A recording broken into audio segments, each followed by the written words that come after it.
It's an unbalanced mess.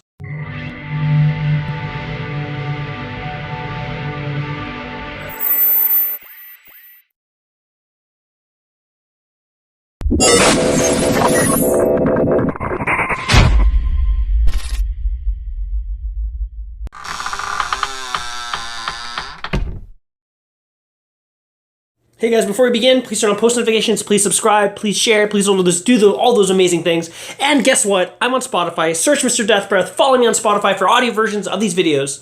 Let's get into it. Let's jump right into it. The cast listing standouts. Margot Robbie as Harley Quinn. She redeems her performance from the terrible Birds of Prey. Idris Elba's Deadshot. He's a better fit than Smith. Smith is hard to take seriously as a bad guy. He's been too good, too much of a goody two-shoe in every movie he makes. So it's hard to really take him as a bad guy. Idris Elba just knocks it out of the park. John Cena as Peacemaker. He's ridiculous. He's funny. Everything he does works. John Cena and Idris Elba play off each other, making jokes and bickering and constantly just attacking one another, and it's absolutely hysterical and wonderful and works. The Shark. The Shark's just a big, dumb idiot thing, and it's funny. Every time it talks, it's funny. When it makes observations, it's funny. When it speaks, it's funny. It's just a funny, dumb character. I don't know what to say. It just works. The dialogue with the rats had me laughing. There's a specific scene where they mention something about why would I want a leaf, Deadshot says, and I remember I couldn't let that go. I kept bringing it up. Another thing, the last act was absolutely exciting. Okay, so let's get into the bad. The film feels unbalanced. It feels like two films are at war with each other. Or the first, hour and a half just feels like it's one movie, and the last act feels like a whole nother film. And it's really odd. Which kind of leads me into the next thing, really. It's the fact that the film is fast-paced and stylish, and it's really over-stylized. It suffers from over-stylization. It feels very much like a Zack Snyder film with the catchy, cool songs like Johnny Cash, or just some interesting song in the background. Very much like something that Quentin Tarantino would do, where he'd put Marvin Gaye in the background of someone getting shot in the head type thing. That type of vibe. There's a lot of that with musical choices, if you know what I mean. And it's one of those things where it just kind of frustrates me because it feels so flashy that it takes me out of the film constantly.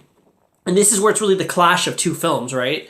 For instance, you'll have a flashy montage where a lot of colorful moments and a lot of great freeze frame moments and lots of great music playing in the background. And it's just okay, but I can't help but notice that I'm being put in that scene. Suddenly I'm taken out because I notice that there's this flashy, stylized music video type approach to the scenes and sequences that it takes me out of the movie. I feel oh man, I was in it and I just realized this is happening, so I'm aware of it. Or there'll be an exposition dump where someone's talking about how their father means a lot to them, and you suddenly hear the dramatic music cue, and I can't help but notice that it's an emotional beat, and it bothers me. And this isn't the fact that I'm a critic or anything, it's the fact that it's too distracting. It doesn't work.